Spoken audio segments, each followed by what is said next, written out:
Kalau bisa melakukan tata kelola pemerintahan dengan baik, gitu, nanti relevansinya dengan sistem penganggaran, kemudian relevansinya dengan kegiatan yang berhubungan dengan sumber daya manusianya, saya yakin itu semuanya bisa baik.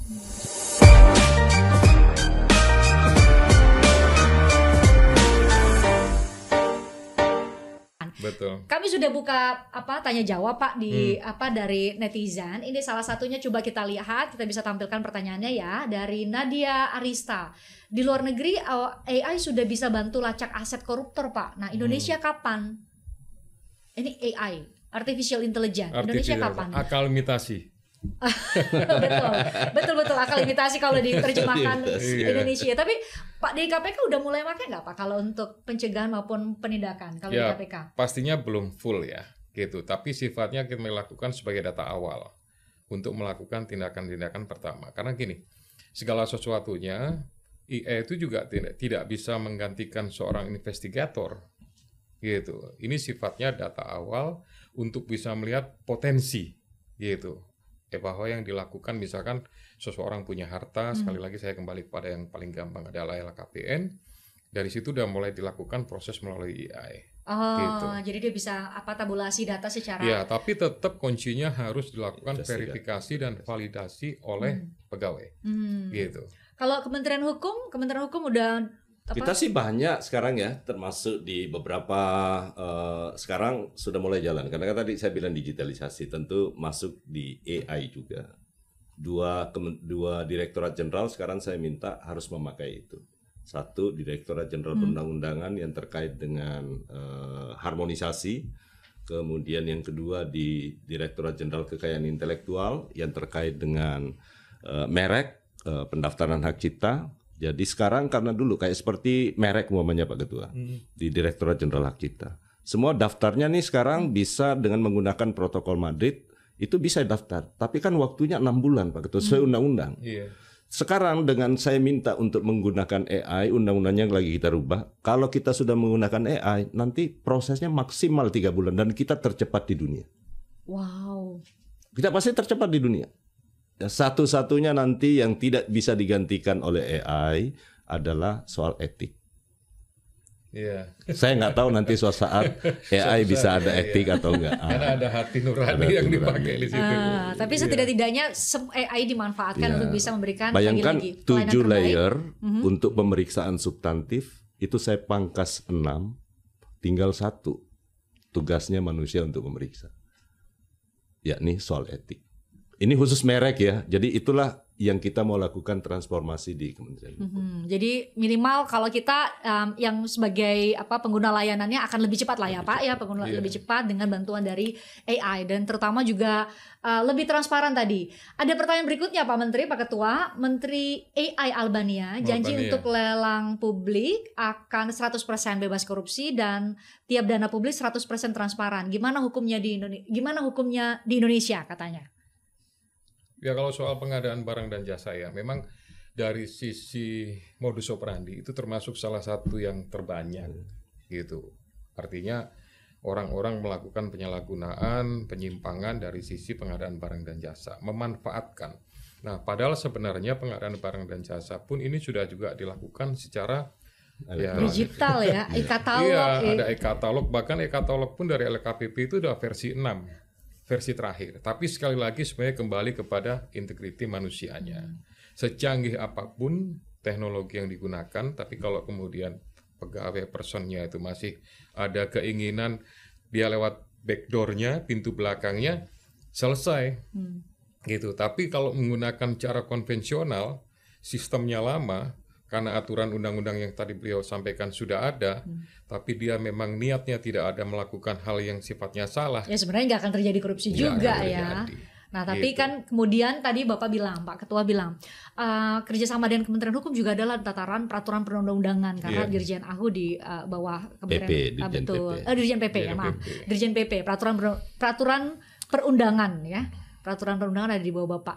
Ini Pak, jadi produk-produk hukum semacam apa mungkin di bawah, termasuk undang-undang dan di bawah undang-undang ya Pak, yang mungkin bisa Bapak pastikan juga untuk menjadi bagian dari sama-sama kita bangun sistem, karena Bapak tadi tekankan sekali bahwa Bapak tengah membangun sistem sekarang untuk bisa mencegah korupsi. Setidaknya nggak hanya di Kementerian Hukum, tapi seluruh kementerian, karena ini menjadi concern ya Presiden. Ya. Yang paling mudah adalah kita itu tergambar di program legislasi nasional, karena program legislasi nasional itu kan antara Kementerian Hukum mewakili pemerintah, DPR lewat Balek, dan PPUU di DPD. Itu kesepakatan 3 lembaga negara. Dan tahun ini menurut saya sudah ada menyangkut undang-undang perampasan aset sudah masuk. Tinggal kita lihat apakah politiknya di DPR bisa bergulir atau tidak, tetapi jaminannya bahwa Presiden juga sudah berbicara dengan ketua umum partai-partai politik. Menurut saya kalau ini pasti bisa jalan. Tetapi yang paling penting buat saya, undang-undang perampasan aset penting. Tetapi yang mungkin menurut saya ada cara lebih mudah untuk bisa diterapkan. Karena mohon maaf Pak Ketua, hampir semua yang terjadi OTT itu kan lebih banyak barang buktinya cash. Iya, uang tunai. Uang tunai kan? Iya, berarti harus ada Karena itulah saya selalu sampaikan dari dulu. Sepanjang pembatasan transaksi uang kartal nggak ada, itu tantangannya cukup. Tetap effortnya tidak sebesar kalau pembatasan transaksi uang kartal itu ada. Masalahnya di kita berapapun jumlahnya, mata uang apa boleh beredar. Jadi tidak heran kan kalau faktanya pada akhirnya nanti banyak yang ditemukan. Nah karena itu ini harus dikombinasikan. Kalau saya disuruh memilih di antara keduanya, sebagai pemerhati hukum, saya memilih yang terakhir tadi. Uang kartal, pembatasan uang kartal. Iya, pembatasan transaksi uang kartal. Ya, jadi tapi kan itu politik hukumnya. Nanti kita lihat ke depan. Karena itu nanti dalam beberapa momen itu penting untuk kita lakukan. Tapi tidak apa-apa, minimal step by step itu menuju ke arah kebaikan. Tapi setidaknya berarti satu undang-undang sebenarnya memang tidak bisa berdiri sendiri ya Pak, harus didukung oleh ekosistem undang-undang yang saling berkelindan. Bapak bilang tadi ya concern sekali ternyata ya, dan itu nggak banyak dibahas sih Pak. Ini bukan pertama kali saya sampaikan. Dulu zaman ketua KPK itu adalah Pak Abraham Samad. Saya masih anggota Komisi 3. Di depan forum rapat kerja saya kemukakan. Bahkan saya bilang, saya sadar atau tidak, mungkin saya pernah melakukan. Jadi karena sistem.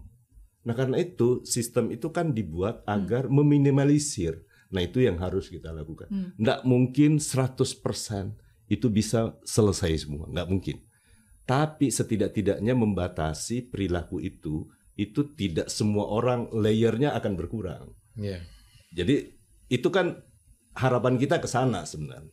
Kalau semua memiliki integritas dan transparansi, ya alangkah baiknya. Tapi kan kalau peluangnya tercipta dan di mana ada kesempatan di situ ada. Nah, itu agak susah. Bertemu dengan niat jahat ya sudah terjadilah tindak pidana termasuk tindak pidana korupsi. Terakhir Pak, publik atau banyak pihak yang menilai mengenai kinerja pemberantasan korupsi itu dari berbagai indeks, mulai dari indeks persepsi ada juga yang menilai dari hasil survei ya, banyak hal. Tapi mungkin Bapak bisa menyampaikan salah satu tolok ukur kami menilai sebuah kementerian atau lembaga itu baik dalam hal pencegahan korupsi.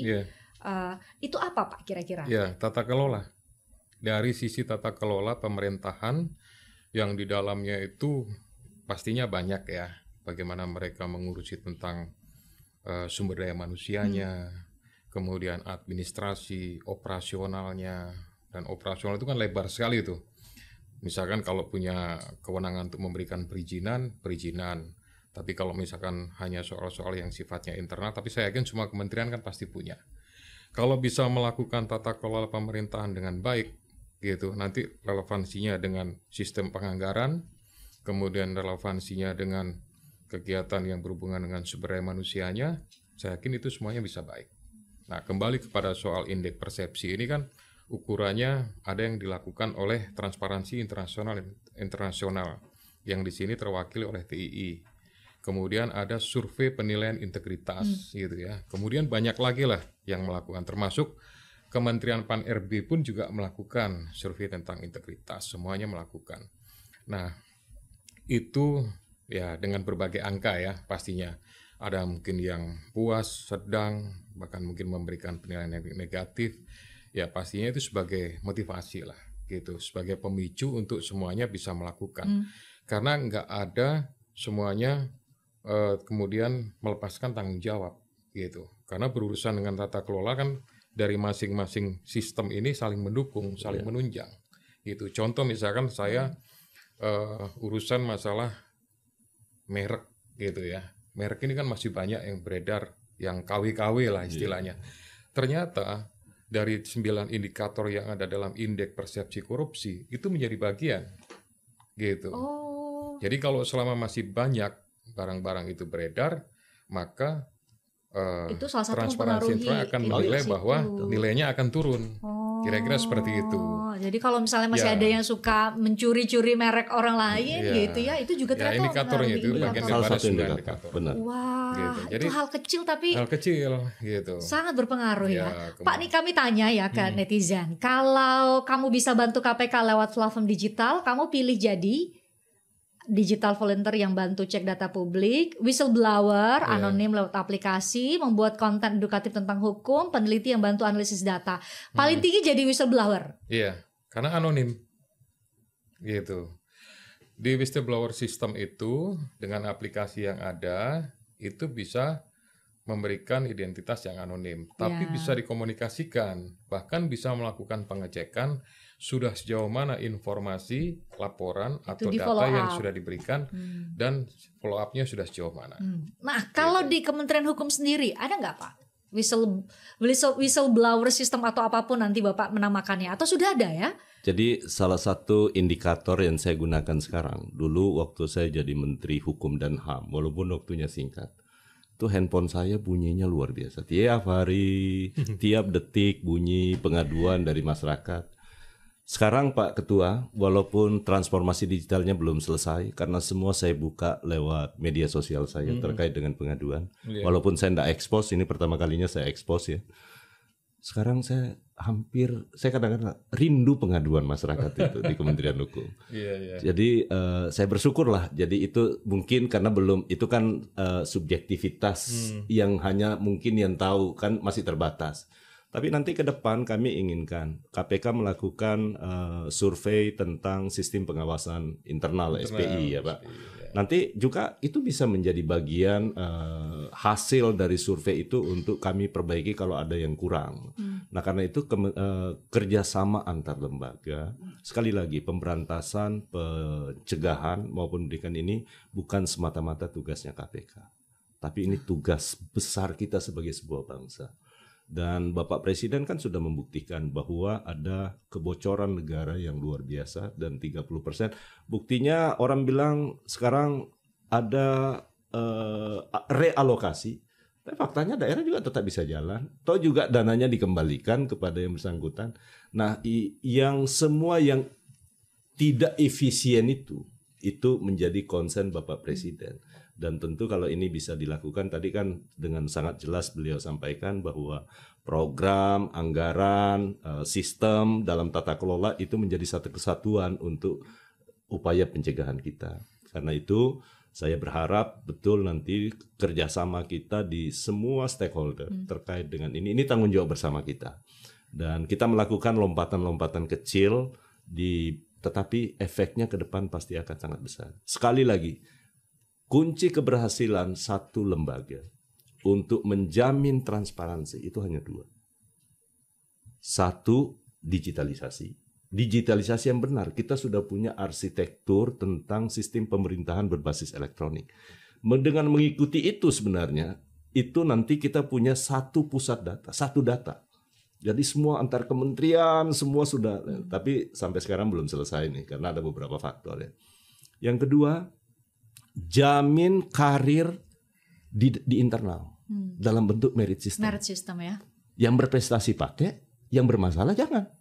Udah, itu ukurannya minimal, itu pasti akan menimbulkan kompetensi. Yang satu mungkin dulu mendapatkan sesuatu dalam bentuk materi, sekarang tidak, tapi sebuah kebanggaan. Saya selalu motivasikan kepada semua teman-teman ini Kementerian Hukum. Hari ini lebih bagus saya beri Anda kenaikan pangkat istimewa dibandingkan saya beri pangkat anumerta kepada. Kan lebih bagus. Untuk apa pangkat anumerta kalau sudah meninggal? Lebih bagus nikmati sekarang. Dan itu motivasi buat keluarga. Tapi jangan lupa, di luar itu saya juga memperjuangkan menyangkut soal tunjangan kinerja buat mereka. Jadi ada 2 tunjangan kinerja Pak Ketua yang kami lakukan di Kementerian Hukum. 1, tunjangan kinerja yang menyeluruh, yang seluruh kementerian itu lakukan. Kalau itu kita beri insentif yang resmi, itu akan jauh lebih baik. Dan mereka juga jadi termotivasi untuk tidak melakukan perbuatan yang masuk kategori tadi Pak ya, korupsi ya, karena sudah diberikan naik pangkat merit system ya, tergantung pada prestasi, dan ketika mereka berprestasi pun ada reward. Dalam bahasa kami di swasta Pak, ada reward buat mereka yang bekerja baik gitu ya, dan dilakukan secara transparan.